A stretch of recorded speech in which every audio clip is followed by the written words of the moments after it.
மாண்புமிகு எதிர்க்கட்சி தலைவர் திரு உதயநிதி ஸ்டாலின் அவர்கள்.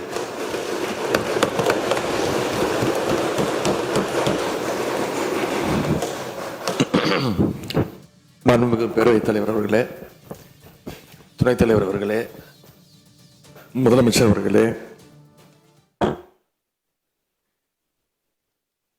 17வது சட்டமன்ற பேரவையின் எதிர்க்கட்சி தலைவராக எனது முதல் உரை இது. பகுத்தறிவு பகலவன் தந்தை பெரியார், தமிழ்நாட்டுடைய தலைமகன் பேரறிஞர் அண்ணா, நவீன தமிழ்நாட்டுடைய சிற்பி முத்தமிழறிஞர் டாக்டர் கலைஞர்,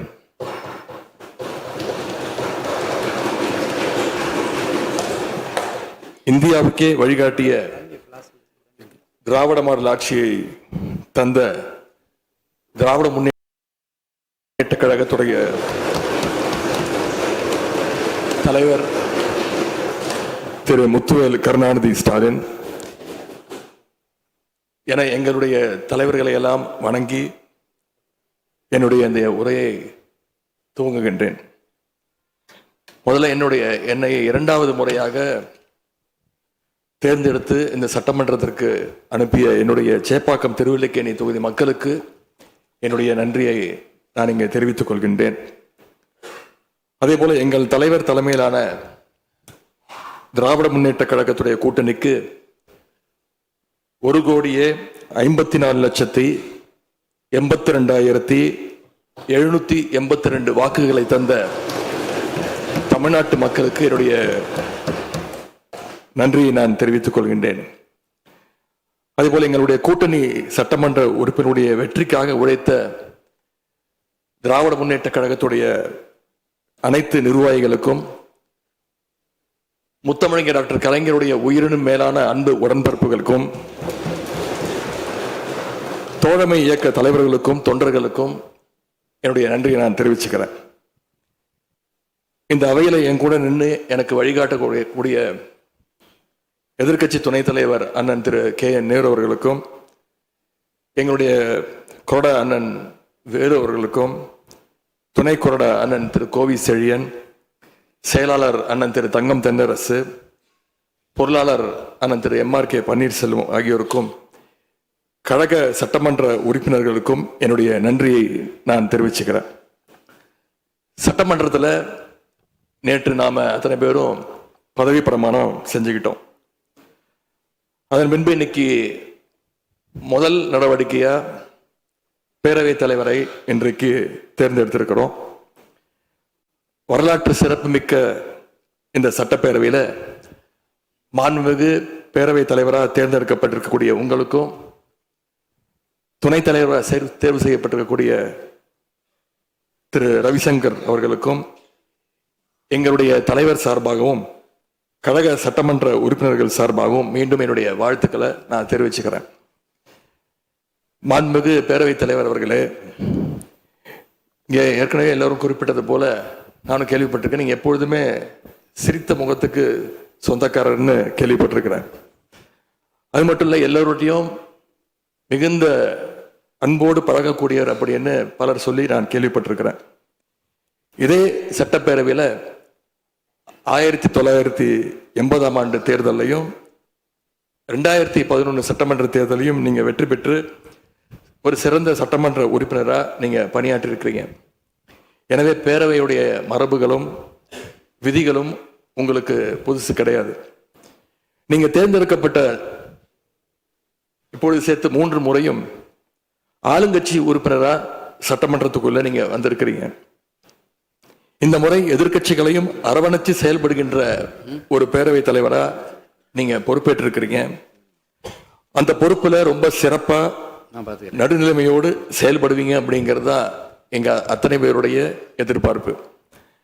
அதே போல ஒரு எளிய பின்னணியிலிருந்து வந்த முதன்முறையாக சட்டமன்ற உறுப்பினராக பொறுப்பேற்றிருக்கக்கூடிய மக்களால் தேர்ந்தெடுக்கப்பட்டிருக்கக்கூடிய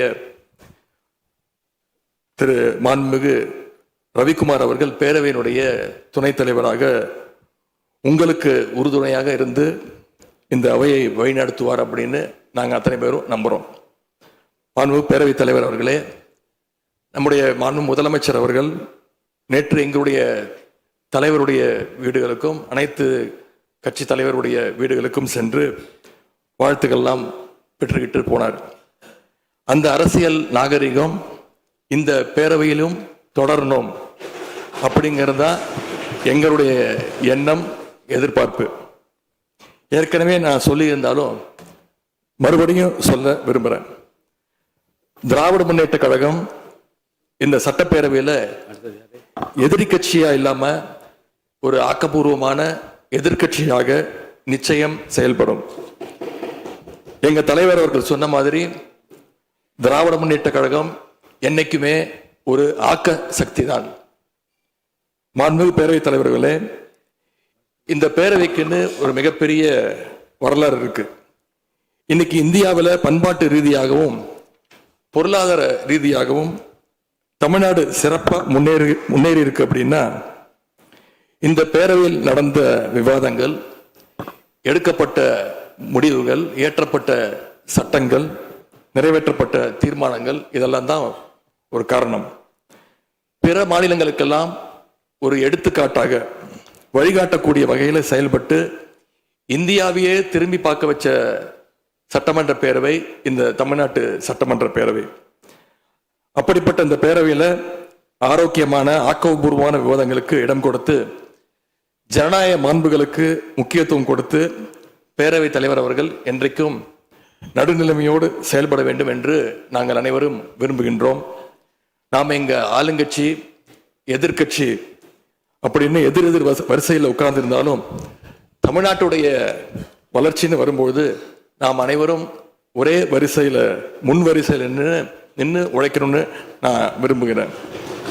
அதைத்தான் தமிழ்நாட்டு மக்களும் எதிர்பார்த்துக்கிட்டு இருக்கிறாங்க, விரும்புகிறாங்க. திராவிட முன்னேற்ற கழகமும் அதைத்தான் விரும்புது. எங்களுடைய தலைவர் அவர்கள் கடந்த 5 ஆண்டுகளில் அடிக்கடி சொல்ற ஒரு வார்த்தை, இது எனது அரசு அல்ல நமது அரசு என்று எங்களுடைய தலைவர் அவர்கள் அடிக்கடி சொல்லுவார். அதை நிரூபிச்சியும் காட்டியிருக்கிறார். சென்ற திராவிட மாடல் அரசுங்கிறது வாக்களிச்ச மக்களுக்கு மட்டும் இல்லாம வாக்களிக்காத மக்களுக்குமான அரசாகத்தான் செயல்பட்டு வந்தது. ஆகவே இந்த புதிய அரசும் அனைவருக்குமான அரசாக உங்களுக்கு வாக்களிக்காத மக்களுக்குமான அரசாக செயல்படும்னு நான் விரும்புகிறேன். இந்த நேரத்தில் இன்னொரு விஷயத்தையும் இங்கே நினைவுபடுத்த விரும்புகிறேன். மாண்புமிகு பேரவைத் தலைவர் அவர்களும் மாண்புமிகு முதலமைச்சர் அவர்களும் இன்னைக்கு எதிர்கட்சி தலைவராக இருக்கிற நானும் ஒரே காலேஜில் படித்த ஓல்டு ஸ்டூடெண்ட்ஸ். ஒரே காலேஜில் நாம் படிச்சிருந்தாலும் அரசாங்கத்தை நடத்துறதுல திமுக தான் சீனியர் பேட்ச். அது உங்களுக்கு தெரியும். 1967 ஆட்சிக்கு வந்தது திமுக தான். நாங்கள் தான் சீனியர்ஸ். அந்த அடிப்படையில் எங்களுடைய நாலேஜையும் எக்ஸ்பீரியன்ஸையும் நாங்கள் ஷேர் பண்ணிக்க ரெடியாக இருக்கோம். அதை ஏற்றுக்க நீங்களும் தயாராக இருங்க. ஏன்னா நமக்கு எப்பவுமே தமிழ்நாட்டு மாநிலத்துடைய நலன்தான் மிக மிக முக்கியம். மாண்புமிகு பேரவைத் தலைவர் அவர்களே, நீங்கள் போட்டியின்றி தேர்வாகியிருக்கீங்க. மாண்புமிகு முதலமைச்சரும் எதிர்கட்சி தலைவரான நானும் உங்களை அவை முன்னவரும் இந்த இருக்கையில் உட்கார வச்சிருக்கிறோம், அமர வச்சிருக்கிறோம். இன்னைக்கு உங்கள் கையை பிடிச்சி அழைச்சிட்டு வந்து உட்கார வச்சிருக்கிறோம். இனி எங்கள் 2 தரப்பையும் நீங்கள் தான் கையை பிடிச்சி அரவணைச்சு கோவம் இல்லாமல் கோவப்படாமல், நீங்கள் கோவப்பட மாட்டீங்கன்னு தெரியும். உங்களை கோவப்படுத்துகிற மாதிரி எந்த செயலையும் நாங்கள் செய்ய மாட்டோம். சட்டமன்ற ஜனநாயகத்தில் ஆளுங்கட்சி காதுகளாகவும் எதிர்கட்சி குரலாகவும் இருக்க வேண்டும். அதில் தான் இந்த அவையுடைய பெருமை நிச்சயம் அடங்கியிருக்கு. பொதுவாக இதுக்கு முந்தைய சட்டமன்ற பேரவை எடுத்துக்கிட்டா ஆளுங்கட்சி வரிசையில் அதிக உறுப்பினர்களும் எதிர்கட்சி வரிசையில் அதை விட குறைவான உறுப்பினர்களும் இருப்பாங்க. ஆனால் இந்த முறை கிட்டத்தட்ட ஆளுங்கட்சிக்கு இணையான எதிர்கட்சி வரிசை வலிமையா இன்னைக்கு அமைஞ்சிருக்கு. அதுதான் இந்த பேரவையுடைய இன்னொரு கூடுதல் சிறப்பு. இதன் மூலமா தமிழ்நாட்டு மக்கள் ஒரு முக்கியமான செய்தியை நமக்கு சொல்லி இருக்கிறாங்க. அது என்னன்னா, எதிர்கட்சி வரிசை மிக மிக வலிமையாக இருந்து இந்த அரசை, புதிய அரசை வழிநடத்தணும், ஆக்கப்பூர்வமான விமர்சனங்களை முன்வைக்கணும் அப்படின்னு மக்கள் நமக்கு சொல்லி இருக்கிறாங்க. நான் நம்புறேன். ஆகவே மக்களுடைய எண்ணத்தை பிரதிபலிக்கிற மாதிரி எங்களுடைய பணிகள் நிச்சயம் இருக்கும். மாண்பு பேரவைத் தலைவர் அவர்களே, இந்த அரசு பொறுப்பேற்ற நிகழ்ச்சியில் நடந்த ஒரு நிகழ்வை இங்க நான் சுட்டிக்காட்ட விரும்புகிறேன். ஏற்கனவே சுட்டிக்காட்டியிருக்கிறாங்க. அந்த நிகழ்ச்சியில தமிழ்தாய் வாழ்த்து 3வது இடத்துக்கு தள்ளப்பட்டிருக்கு. இது தமிழ்நாட்டு மக்கள் மத்தியில மிகப்பெரிய ஒரு கோபத்தையும் அதிர்ச்சியையும் ஏற்படுத்தியிருக்கு. அதை எதிர்க்கட்சிகள் எல்லோரும் விமர்சிச்சிருக்கிறோம். அதுக்கு ஆளுங்கட்சியும் ஒரு விளக்கத்தையும் கொடுத்திருக்கிறாங்க, நானும் பார்த்தேன்.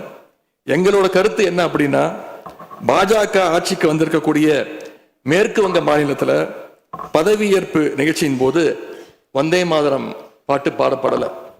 ஆனா இங்க தமிழ்நாட்டுல அது பாடப்பட்டிருக்கு. மேற்கு வங்கத்துல இன்னைக்கு யாரு ஆளுநரா போய் உட்கார்ந்துருக்காங்க அப்படின்னு உங்க அத்தனை பேருக்கும் தெரியும், நான் சொல்ல வேண்டிய அவசியம் இல்லை. அவர் இங்க ஆளுநரா இருந்தப்போ தமிழ்நாடு சட்டமன்ற பேரவையில தமிழ்தாய் வாழ்த்துக்கு முன்னாடி தேசிய கீதம் பாடணும்னு பேரவையினுடைய மரபையே மாத்த சொன்னவர் தான் இன்னைக்கு மேற்கு வங்கத்தில் ஆளுநராக இருக்கிறார். அதை நாங்க உறுதியா, எங்களுடைய தலைவர் அப்போதைய முதலமைச்சர் உறுதியா மறுத்தார். அதனால 2023ஆம் ஆண்டு முதல் தொடர்ந்து 3 வருஷம் அவர் பேரவையிலிருந்து வெளிநடப்பு செஞ்சுட்டு போன காட்சிகளை எல்லாம் நீங்களும் பார்த்திருப்பீங்க. இதன் மூலமா நாங்க சொல்ல வர்றது, அடுத்து விரைவிலேயே இந்த பேரவையில ஆளுநர் உரை நிகழ்த்த இருக்கிறார். ஆகவே ஏற்கனவே உங்களுடைய அரசினுடைய பதவியேற்பு விழாவில் நடந்த அந்த சம்பவம், அந்த தவறு மீண்டும் இந்த பேரவையில நடப்பதற்கு நீங்க அனுமதிக்க கூடாது. நாங்கள் அனுமதிக்க மாட்டோம். பேரவையில் மட்டுமல்ல, தமிழ்நாட்டில் நடக்கக்கூடிய எந்த நிகழ்ச்சியாக இருந்தாலும் சரி, அரசு நிகழ்ச்சியாக இருந்தாலும் சரி, எந்த நிகழ்ச்சியாக இருந்தாலும் சரி, தமிழ்தாய் வாழ்த்து என்றைக்கும் 2வது இடத்திற்கு நாம தள்ளி போக விடக்கூடாது. இந்த அரசு அதற்கு அனுமதிக்க கூடாது என்று நான் இங்கே கேட்டுக்கொள்கின்றேன். ரொம்ப விழிப்போடு இருந்து நம்முடைய உரிமையை, மரபை பாதுகாக்கணும்னு உங்களை எல்லாம் வலியுறுத்தி நான் கேட்டுக்கொள்கின்றேன். மாண்பு பேரவைத் தலைவர் அவர்களே, வண்டிக்கு பிரேக் எப்படியோ, ஒரு காலைக்கு மூக்கனாங்கயிறு எப்படியோ, அப்படிதான் ஆளுங்கட்சிக்கு எதிர்கட்சி அப்படின்னு பேரறிஞர் அண்ணா அவர்கள் நமக்கு சொல்லியிருக்கிறார்.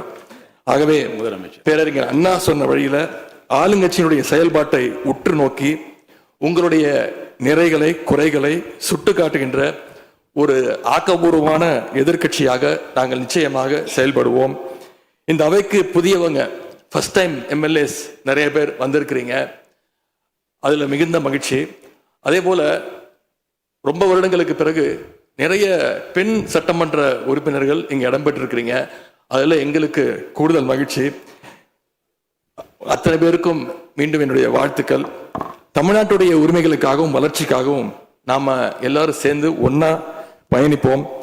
எது எப்படி ஆனாலும் திராவிட இயக்கத்தினுடைய அடிப்படை கொள்கைப்படி எல்லோருக்கும் எல்லாம் கிடைக்கிறதை உறுதி செய்கின்ற வகையில எதிர்க்கட்சி வரிசையில இருந்து நாங்கள் நிச்சயம் செயல்படுவோம்.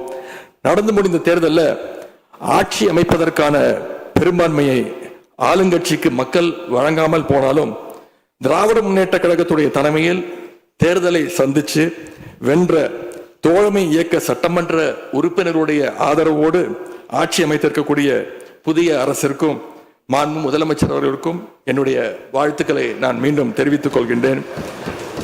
மாண்புமிகு பேரவைத் தலைவர் அவர்களுக்கும் பேரவை துணைத் தலைவர் அவர்களுக்கும் என்னுடைய நன்றி. உங்களுடைய பணிகள் சிறக்கட்டும். மீண்டும் என்னுடைய வாழ்த்துக்களை தெரிவித்துக் கொள்கிறேன். நன்றி, வணக்கம். வெல்க தமிழ், வாழ்க தமிழ்நாடு. மக்களை பிரிக்கும் சனாதானம் நிச்சயம் ஒழிக்கப்பட வேண்டும். நன்றி, வணக்கம்.